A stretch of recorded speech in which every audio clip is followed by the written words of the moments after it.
మీకు iron deficiency ఉన్నా, లేదా ఇంకా వేరే ఏ విటమిన్ డెఫిషియన్సీ ఉన్నా, ఈ ఫుడ్స్ మాత్రం అస్సలు తినకండి. ఎందుకంటే ఈ ఫుడ్స్ వల్ల మన బాడీకి బెనిఫిట్స్ కంటే ఎక్కువ సైడ్ ఎఫెక్ట్సే ఉంటాయి.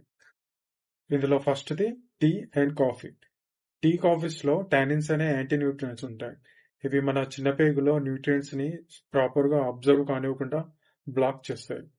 సో, మీకు ఒకవేళ ఐరన్ డెఫిషియన్సీ ఉన్నా, ఇంకా వేరే విటమిన్, మినరల్స్ డెఫిషియన్సీ ఉన్నా, లేదంటే మీరు హెల్తీగా ఉండాలి, మీకు వేరే విటమిన్, మినరల్ డెఫిషియన్సీ రావద్దు అనుకున్నా, టీ, కాఫీని కంప్లీట్‌గా అవాయిడ్ చేయండి. సెకండ్‌ది రా వెజిటబుల్స్ తినడం, వెజిటబుల్ స్మూతీస్ తాగడం.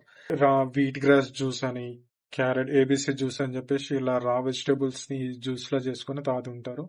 దానివల్ల మీకు హెల్త్ బెనిఫిట్స్ కంటే ఎక్కువ సైడ్ ఎఫెక్ట్స్ ఉంటాయి. రా వెజిటబుల్స్ యాంటీ న్యూట్రియన్స్ పర్సెంటేజ్ ఎక్కువ ఉంటుంది. ఎప్పుడైతే మనం వాటిని కుక్ చేస్తామో వాటిలో కొంచెం పర్సెంటేజ్ తగ్గించవచ్చు. కానీ కుక్ చేయకుండా తీసుకున్నప్పుడు అవి ఇంకా ఎక్కువ మన గట్ మీద, డైజెషన్ మీద ఎఫెక్ట్ చూపిస్తాయి. సో, మీకు మినరల్ డెఫిషియన్సీ రాకూడదు అనుకున్నా, మినరల్ డెఫిషియన్సీ ఉన్నా మీరు ఖచ్చితంగా రా వెజిటబుల్స్ తినడం, రా స్మూతీస్ తాగడం కంప్లీట్ గా స్టాప్ చేయండి. థర్డ్‌ది నట్స్ ని రాగా తినడం. అలా తినడం వల్ల మనకు హెల్త్ బెనిఫిట్స్ కంటే సైడ్ ఎఫెక్ట్స్ ఎక్కువ ఉంటాయి. ఎందుకంటే నట్స్ లో కూడా యాంటీ న్యూట్రియంట్స్ కంటెంట్ అనేది ఎక్కువ ఉంటుంది. మనం కుక్ చేయకుండా తీసుకుంటే అందులో ఉన్న యాంటీ న్యూట్రియంట్స్ వల్ల మన గట్ లో ఇంకా ప్రాబ్లమ్స్ క్రియేట్ అవుతాయి తప్ప దానివల్ల మనకేం హెల్త్ బెనిఫిట్స్ ఉండవు.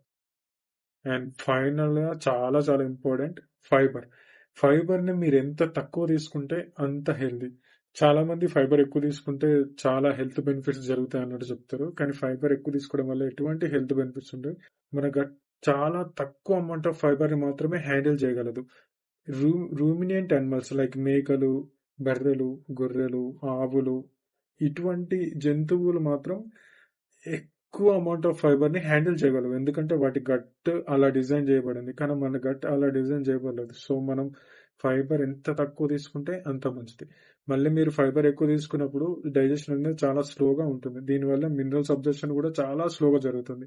మళ్ళీ అదే కాక మీరు టూ మచ్ ఫైబర్ తీసుకుంటే ఎప్పుడైతే మీ గట్ అనేది దాన్ని హ్యాండిల్ చేయలేనప్పుడు వెంటనే ఫుడ్ ని బయటకు పంపించేస్తుంది. సో అలా పంపించడం వల్ల మీకు రోజుకు 3 టైమ్స్ 4 టైమ్స్ వాష్రూమ్ వస్తుంది, ఫ్రీ మోషన్ అవుతుంది. కానీ మామూలుగా మనం తీసుకున్న ఫుడ్ అనేది మన స్టమక్ లో నుంచి మన స్మాల్ ఇంటెస్టైన్ లోకి ట్రావెల్ చేయడానికి కొంత టైం పడుతుంది. తర్వాత లార్జ్ ఇంటెస్టైన్ కి వెళ్ళడానికి టైం పడుతుంది. ఆ టైం కాకుండా దానికంటే ఫాస్ట్ గా బయటకు వచ్చేస్తే మీకు మినరల్స్ అనేవి అబ్జర్వ్ చేసుకోలేదు. సో దానివల్ల మీకు మినరల్ డెఫిషియన్సీ వస్తుంది.